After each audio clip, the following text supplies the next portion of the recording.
Hello, this is the lecture for the Monday after final exams for European history. Welcome back to some of you. You've got your notepacks out. Do you have a notepad? I do not. Ah, well, see about getting. Well, I also don't either because You should have had some at home. You should have kept them. I'll see if I have any here. I may not. If I don't, this possibly notes ancient history. And, oh, lucky us. European history.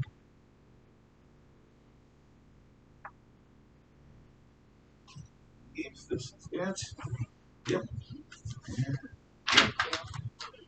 And those of you who are still at home, you're supposed to have these printed so that you can write on them. Also, a note to those of you at home. When I was young, one of my favorite characters was Count Dracula. And because of that, when I watched Sesame Street, and yes, I watched Dracula when I was that young, my favorite character was Oscar the Grouch, but my second favorite character was the Count. 1, 2, 3, and therefore I know how to count. And on YouTube, one of the things they do is they show how many people watch your videos and how long people watch the videos for. And I can tell you that during the first semester, the numbers didn't always add up.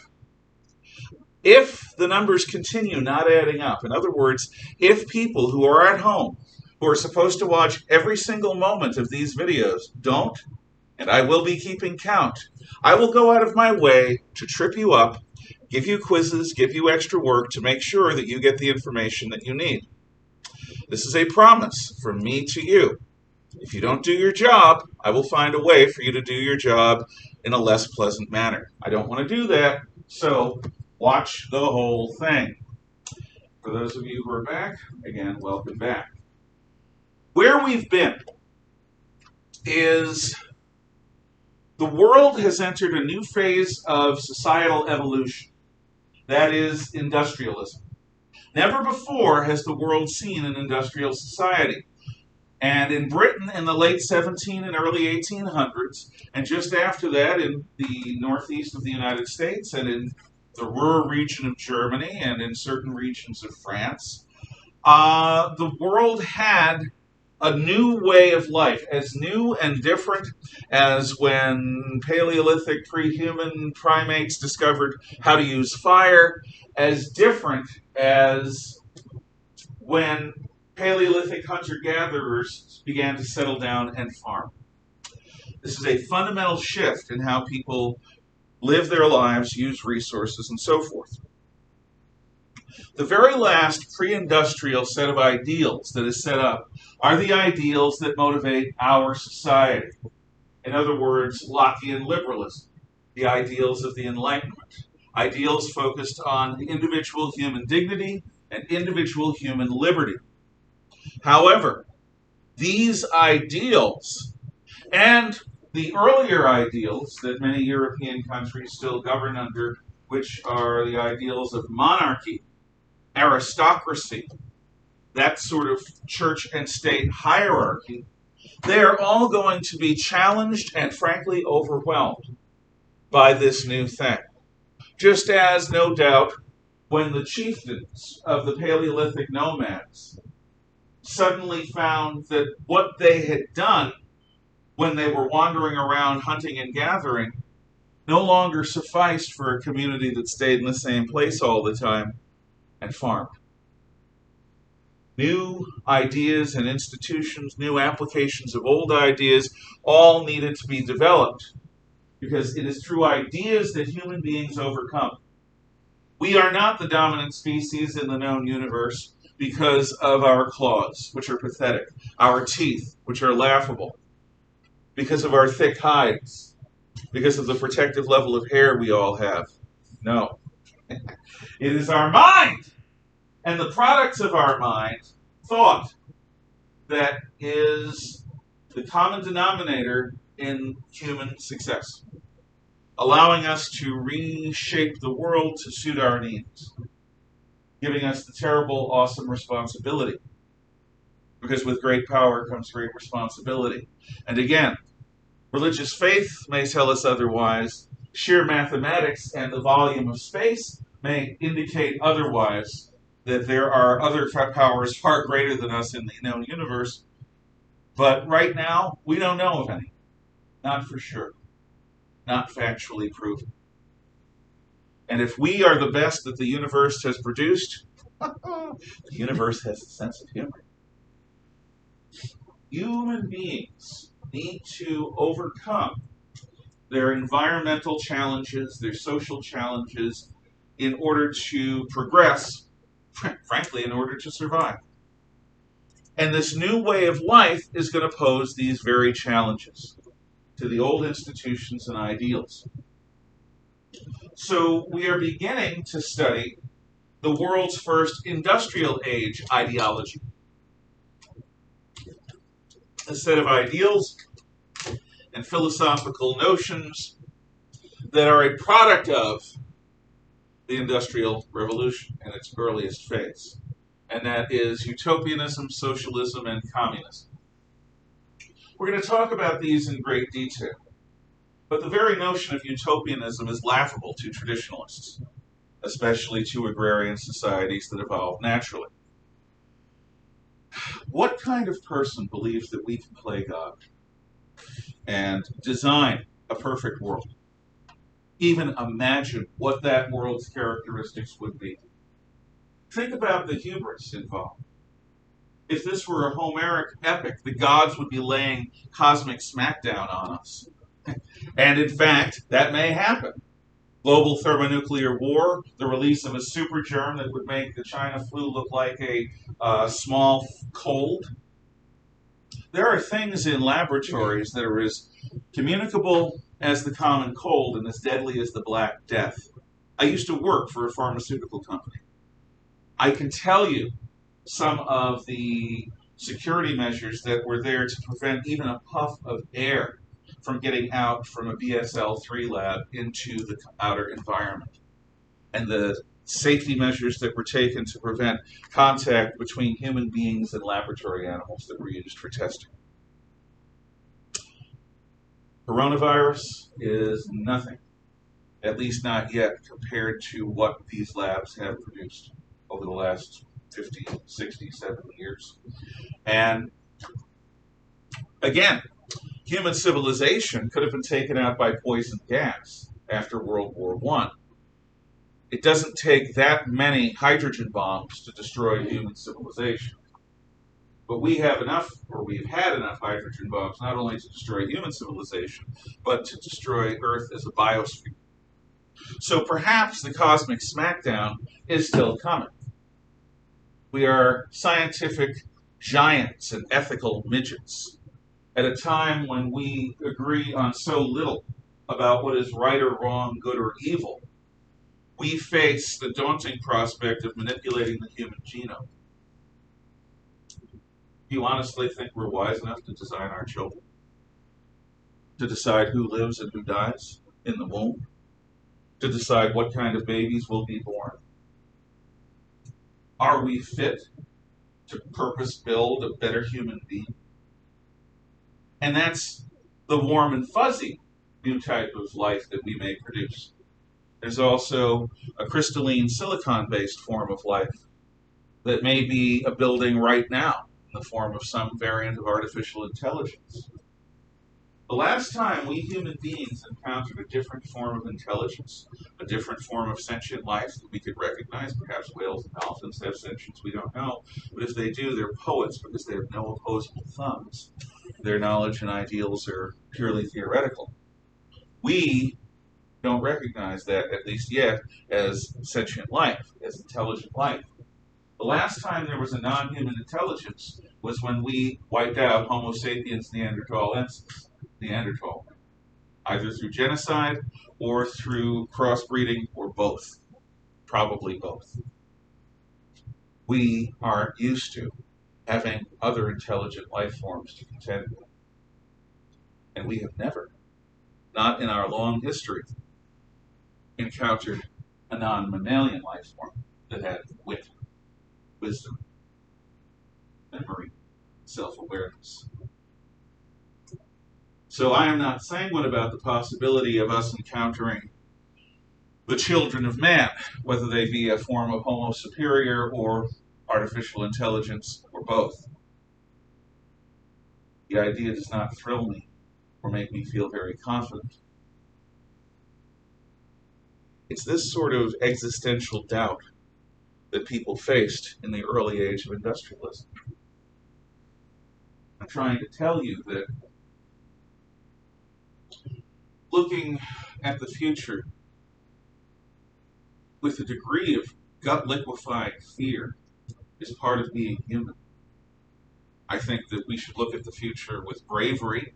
I think that we should look at the future with vision. But I think that both of those things should be informed by the genuine truth that we are in a universe bigger than us, with natural forces that don't take any notice of us. And we are beginning to play with those forces like a child playing around with a revolver that's loaded.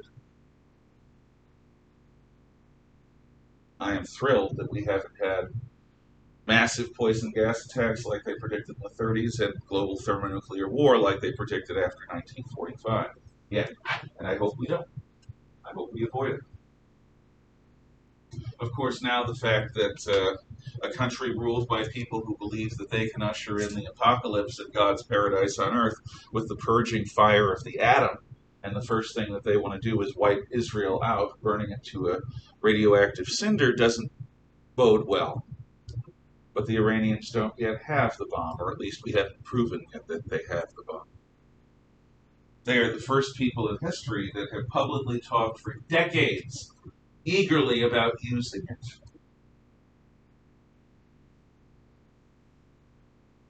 It's this level of existential doubt and fear that people were facing with the industrial age. So thinking about a better world, very human thing to do.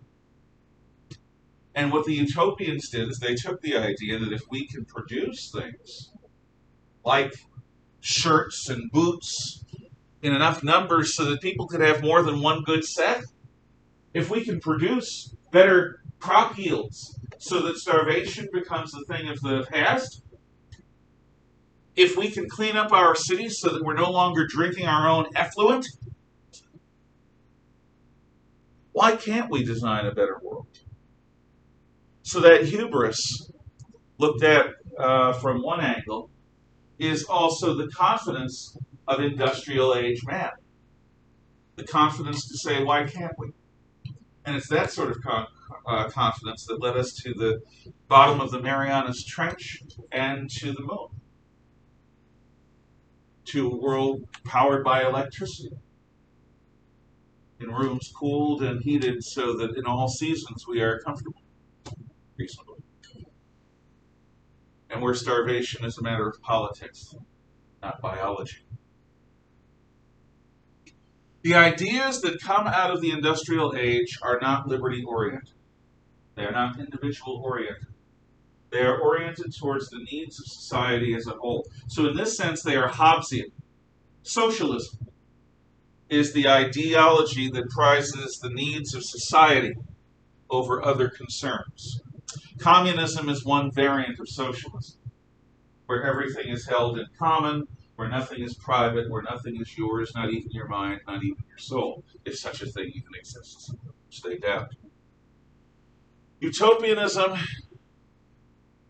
has a subset which is socialism, which has a subset which is communism, and there are many, many others, and we will learn about all of them. Well, we will learn about many of them.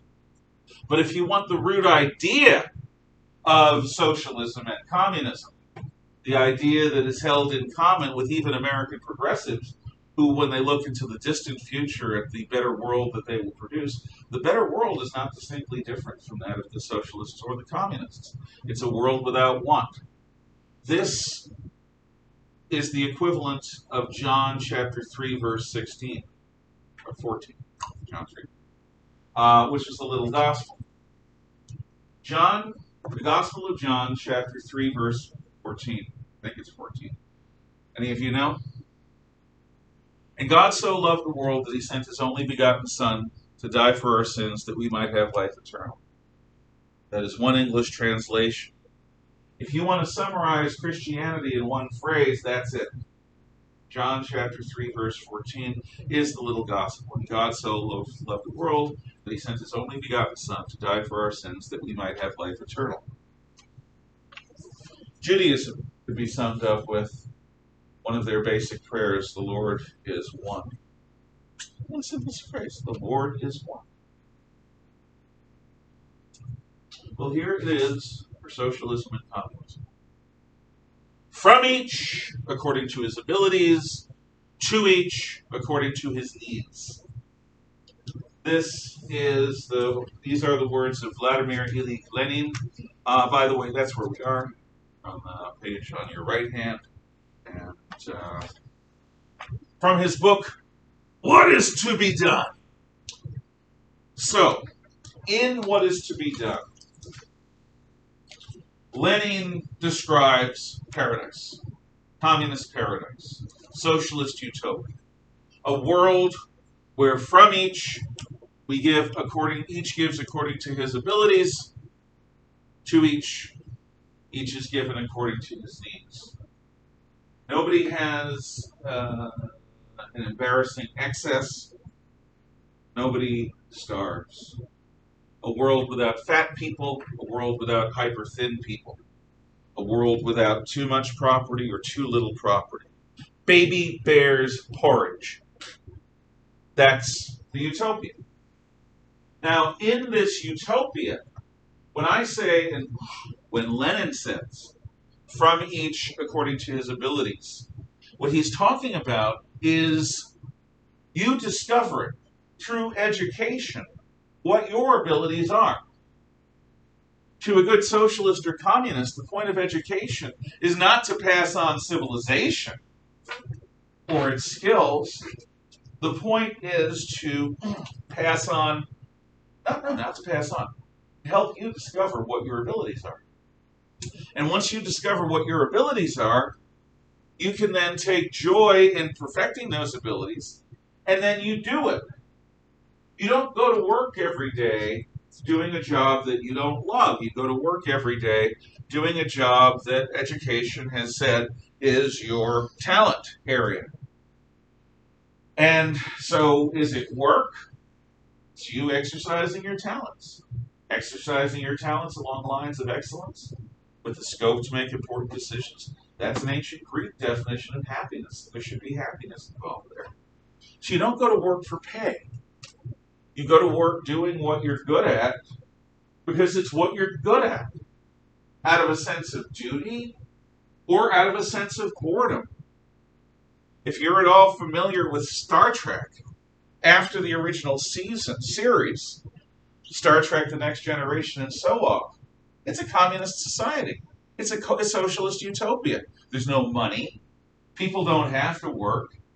So they build starships because they're bored. And they go out and explore the universe and encounter alien life so that they have something to do with themselves. Because they're not needed to make production. They're not needed to bring home the bacon. The bacon just appears. You program it into your, what do they call replicator. And the replicator takes a bunch of trash and turns it into a beautiful chicken salad. Oh, but it's not really chicken. No poultry needed to die for you to eat that lovely chicken salad. I was thinking sandwich, but I think we'll have outgrown sandwiches by then. The point is, in this society, you will do what you're good at because you want to. That's their dream. Because it's something that you're good at, out of a sense of pride, out of a sense of duty to your fellow man. You'll go to work out of love. Love of what you're doing, love of your fellow man, love of your life. From each according to his abilities, to each according to his needs. Determines what your needs are. Well, that's one of the good questions about communist utopia. Do you get to determine what your needs are? I want as much cotton candy as I could eat. Or do your parents Do you ever grow up to be a free person? Or do the experts who are good at deciding how many calories and what proportion of those calories should come from starches, carbohydrates, and what should come from protein, and what should come from whatever vegetables do? Um, maybe their contribution is planning a diet plan for you. So in communist utopia, you never have to go on a diet and exercise because you have to diet because you don't have options other than to eat the food that they provide for you, that they tell you you need. So in some sense, you never have to worry about self-control because society controls its own. That's one of the benefits, if you will, of living in communist utopia. To each according to his needs, but nobody starves. You can see that in some sense this is a Leviathan awakened to the needs of all of its cells. If your mind was capable of doing a self-diagnostic and looking at the health of each cell in your body, going into the various parts of each cell, going into the molecular structures, going into the DNA, reprogramming your DNA so that you live longer, taking that cancer and turning it into non-cancer, take a malignant tumor and turn it into something benign. That sort of self-aware Gaia Leviathan thing is what society will become. From each according to his abilities, to each according to his needs. Utopia. I don't know if you've ever met anyone capable of living in such a place. I haven't. Ever. I don't know if I'd want to. I think they'd have the empathy of the worst caricature of a Puritan from the age of the witch trials. I think they'd have the tolerance, well, of a communist police state towards alternative points of view. I think that they would be rigid conformists, intolerant of anything that would challenge their orthodoxy. Or maybe they'd just be so much better than me in thought, word, and deed that I can't possibly imagine them. That on a gut level, I resent them for being just so golly darn, gosh darn good. So much better than me, so much more generous than me, so much more willing than I am to give freely and without thought of reward. Is it, in fact, the Jesuit prayer made manifest? Dear Lord, teach me to serve you as you truly deserve. Teach me to be generous. Teach me to give and not count the cost, to fight and not heed my wounds, to toil and not seek for shelter, to labor and ask for no reward save that of knowing that I'm doing your will. But instead of a prayer to the Lord God Almighty, you are praying to the great God that is all of us, that is society. Society, teach me to serve you as you truly deserve, to give and not count the cost, to fight and not heed my wounds, to toil and not seek for shelter, to labor and ask for no reward, save that of knowing that I'm being a goodie, a good little camper. The problem of utopia is not only that I suspect that finite, mortal, flawed individuals like us can't even imagine one, but even if we could, I don't think any of us could live there. My own opinion. I'm an anti-communist. Every May 1st is May Day. In addition to being a distress call for ships at sea, May Day, or aircraft, May Day is also International Labor Day. But it's really Socialist or Communist Labor Day. That's why we celebrate our Labor Day in August, because we are not a socialist or a communist nation. And we are not in solidarity with the workers of the world. One of the other great famous Lenin quotes is, "Workers of the world, unite. You have nothing to lose but your chains." Well, That's what Communist Labor Day celebrates. So, if you're ever interested in learning more about socialism or communism, one of the things you can do is look up May Day labor celebrations on YouTube or online, and you'll learn all sorts of things.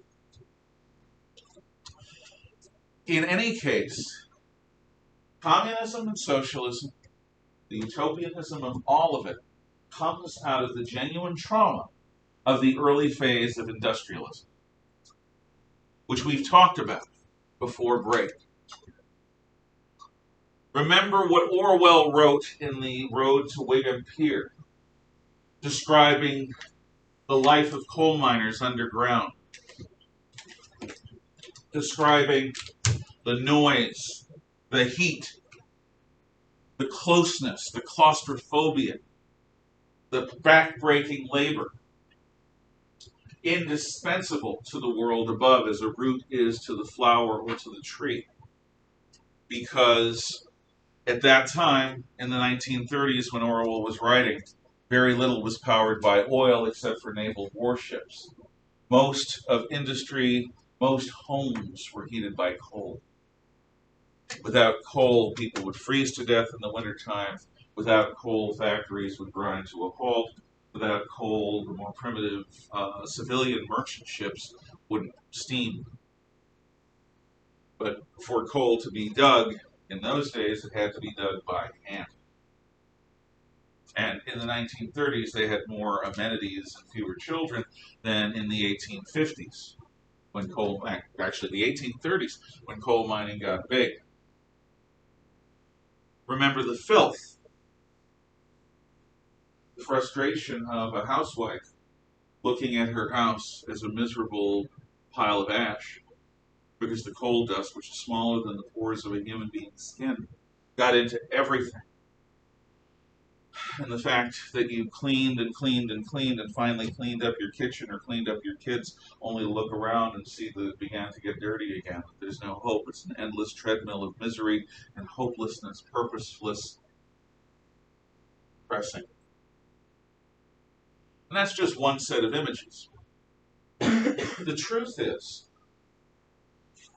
I don't know the last time each of you were truly depressed. I mean, hopeless, practically weeping and gasping for air because you felt so low. If you haven't felt that way through your adolescence, trust me, you will as an adult. It's one of those things that's universal. If you live long enough as a human being, you're going to have moments of genuine despair. In those moments, the familiar can be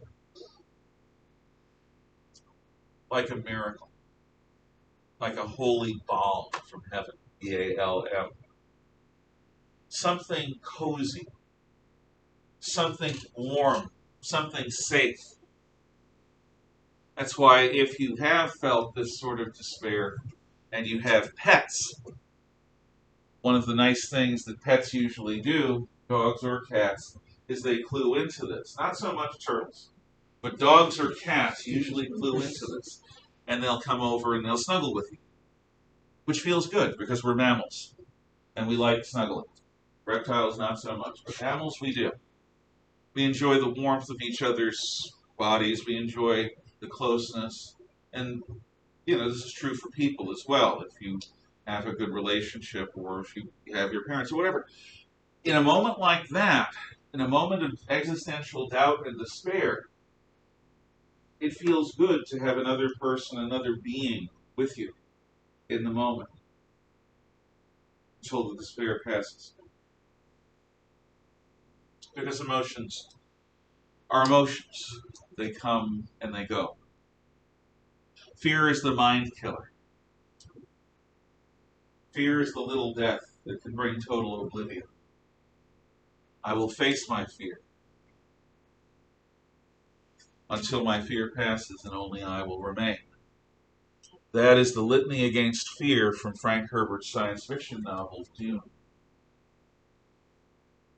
And he has a point. having experienced genuine fear in my life several times. Genuine fear mixed with despair is a pretty nasty cocktail.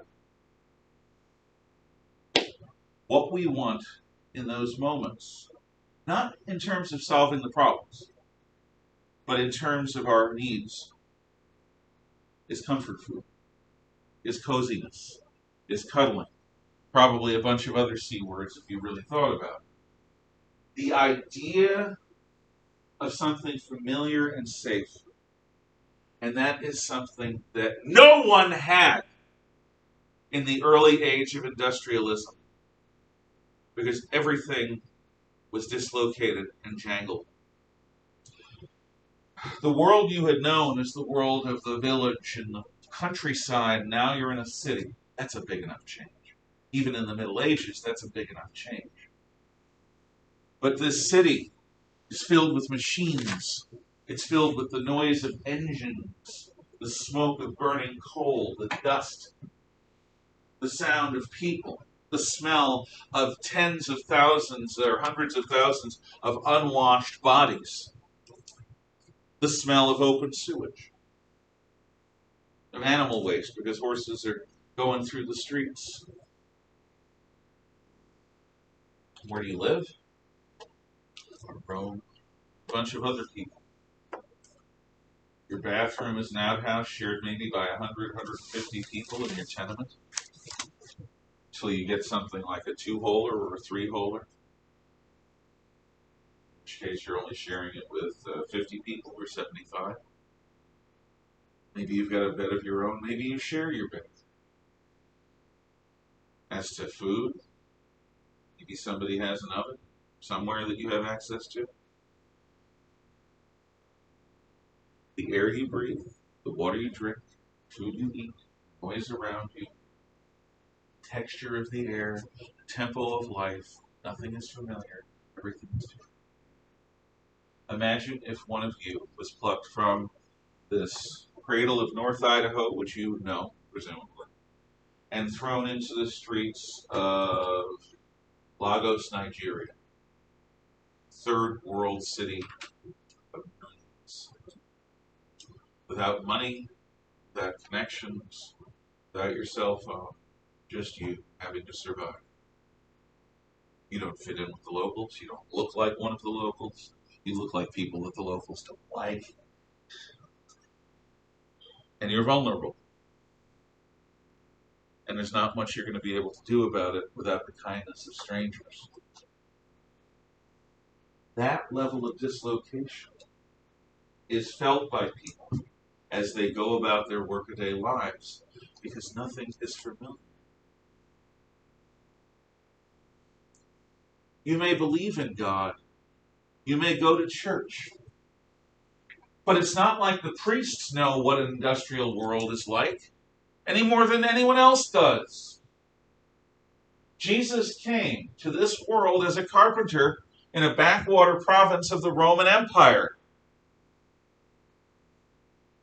His world was a world of fishermen and farmers, shepherds, and people in a primitive city. Did Jesus visit a factory work floor? Did he encounter the foreman? Did he encounter the pollution, the noise, the size? In Jesus' time, there was a Tower of Siloam that may have been 5 or 10 stories tall that collapsed. It was a great disaster that he referenced on a couple of occasions. But these factory buildings just loom up around you. They dwarf you. You're doing a job, working a machine that's different from anything any of your ancestors have ever done. You're living in conditions of filth and crowding different from anything anyone in your world has ever experienced. Even a pigsty was familiar. You can understand a pigsty. You can't understand this. Not yet. And it's everywhere. And if you don't keep up, you're going to die. Your loved ones are going to die. There's absolute insecurity. It's not like the old days where the Lord would starve with you, where whatever reserves of food he had, he would share. When there was a downturn, you got laid off. Or the factory just closed if it went out of business. You were unemployed. And while churches provided some degree of charity, the truth is the churches didn't provide enough to keep you alive for long. Aid societies began to develop during this period. Charitable women from the middle and upper classes set up soup kitchens. But the truth is, you can't live like that for long. Those are temporary measures. And they're really designed to help children in need.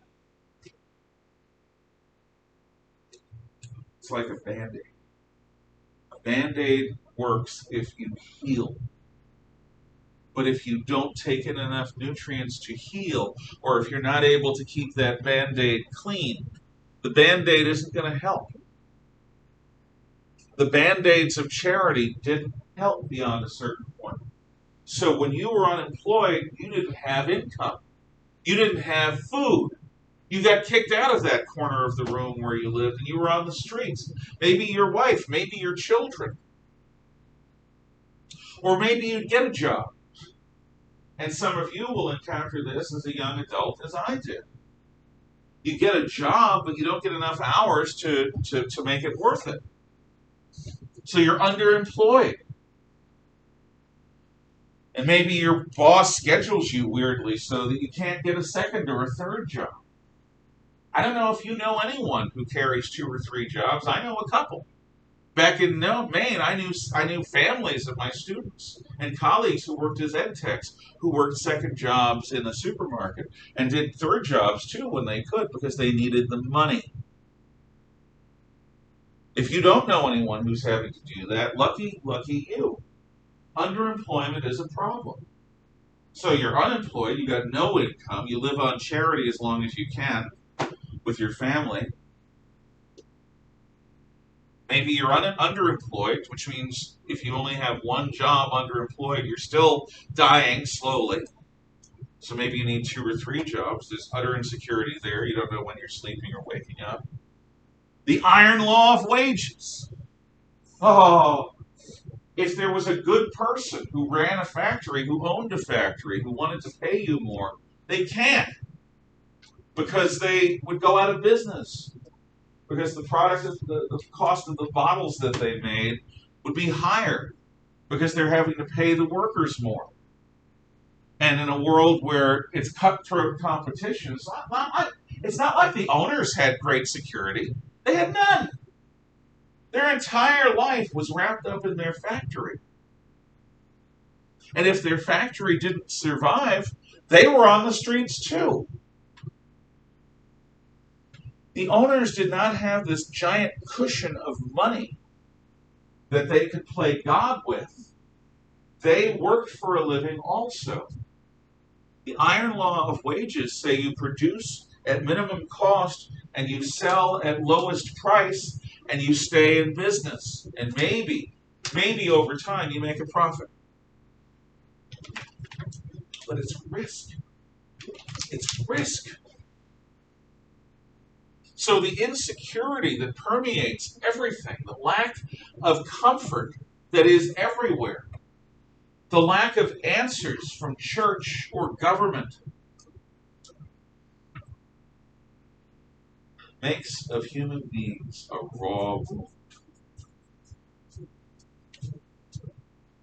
I don't know if you've ever had a hangnail or a kind of wound in parts of your hand that are always moving. A wound that doesn't heal. A wound that gets caught on things when you just go around doing your daily thing. A wound that reminds you, it's like having an intermittent toothache. It comes, it goes.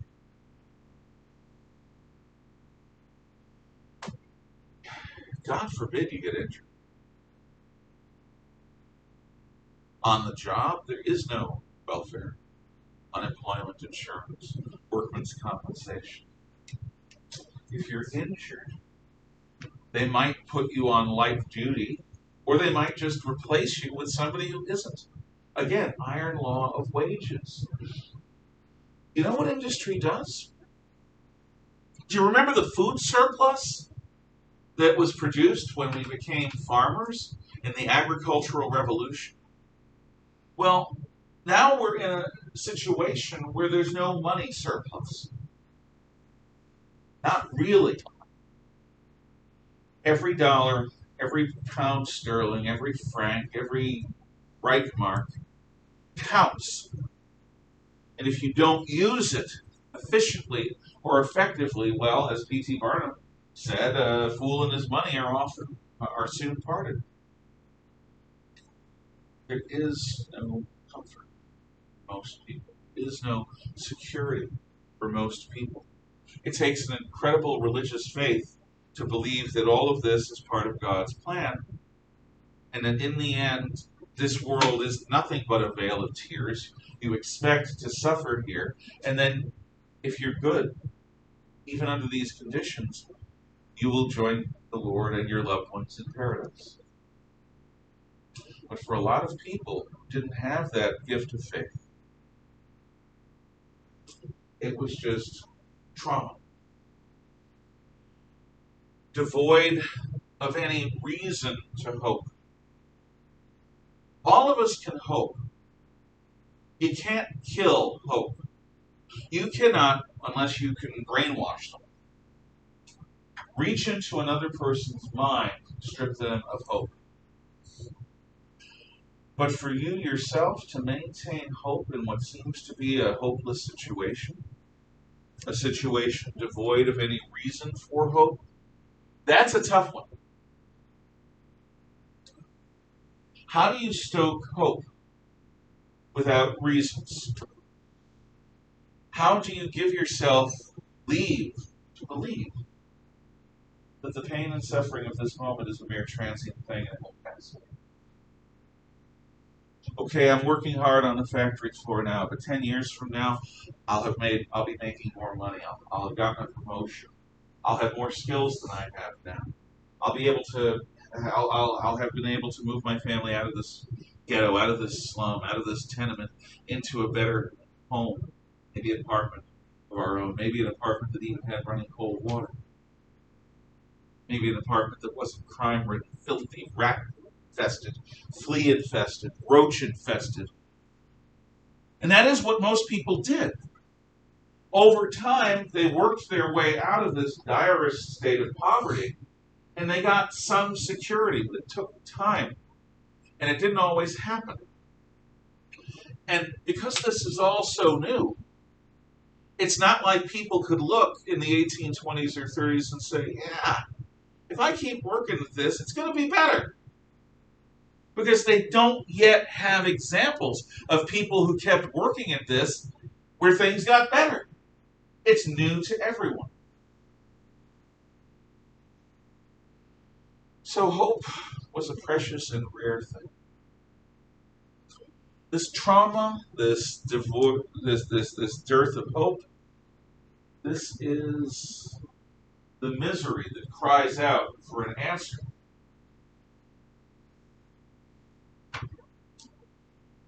All of this, utopianism, socialism, and communism, is based on the philosophy of Hegel. Hegel's philosophy is, first of all, ultimately materialist. Now, my definition of materialism, which you should write down, is if it ain't matter, it don't matter. If it ain't matter, it don't matter. Materialism, if it ain't matter, it don't matter. And if you cannot bring yourself to write the word ain't, that's fine. If it isn't matter, it doesn't matter will suffice. I wouldn't want to break your programming. Good grammar. Don't break it. So if it isn't matter, it doesn't matter. Or if it ain't matter, it don't matter. The world is tangible. Existence is physical if you can't see it, hear it, touch it, taste it, or smell it. It isn't real. The prime world is the physical world. Now, this is the opposite of what pre-industrial societies and philosophies tended to believe. Buddhism says that this universe that we seem to perceive through our senses is a trap for the soul, like flypaper. And if you get too close to it, you're going to get glued to it and die. Your soul will die, wither and die. The enlightened soul will try to escape this cycle of pain and suffering, because existence is suffering, by seeking self-annihilation, suicide, but the transcendence of the soul beyond the world of the senses, which is a trap by a diabolical, adversarial, evil force.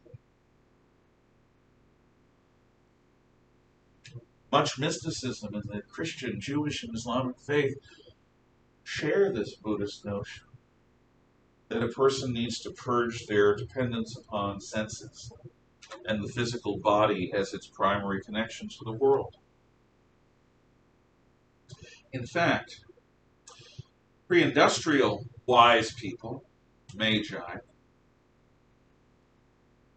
they believe that the physical world is a trip or a track. It's a trap. It's a sub-reality. It's not ultimate reality. Plato talks about archetypes in perfection, interacting. That's the real world. We live in a carnival mirror world of distortion and flawed items and people.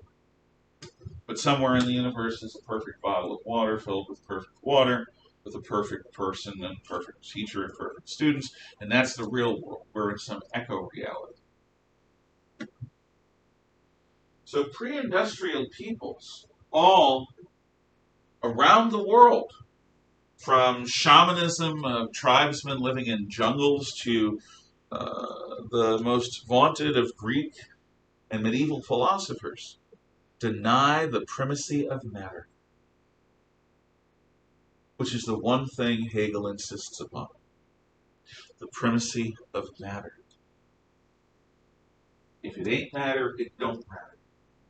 Turning traditional notions on their head, Hegel says, or implies, Marx goes on and says it, that the world of the mind, the world internal, the world most divorced from the world of sensation, that's the dream.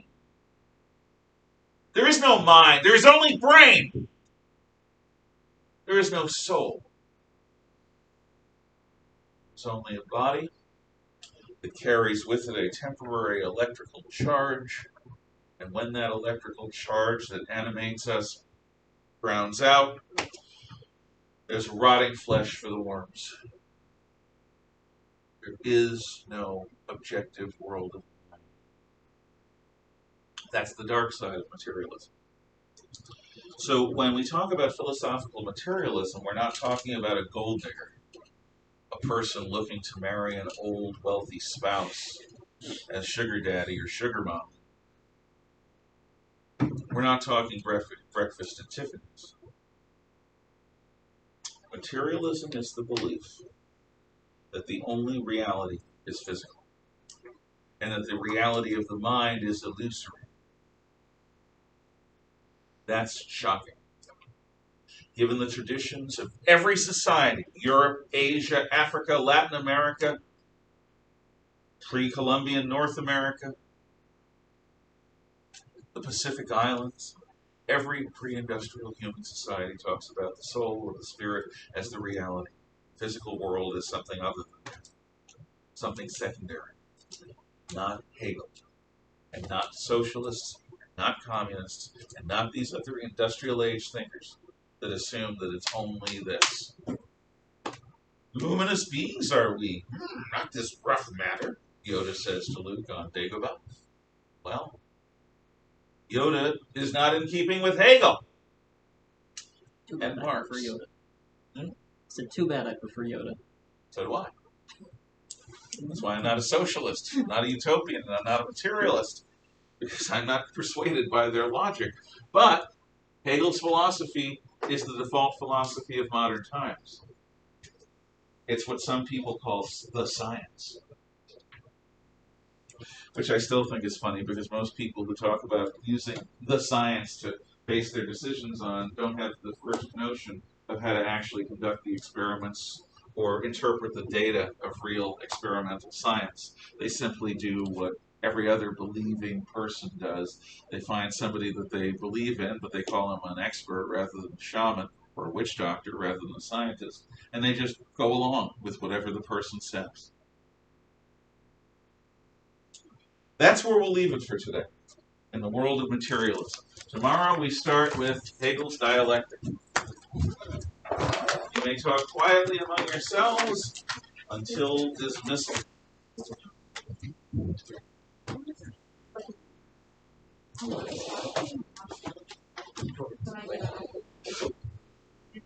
Every minute. Bye-bye.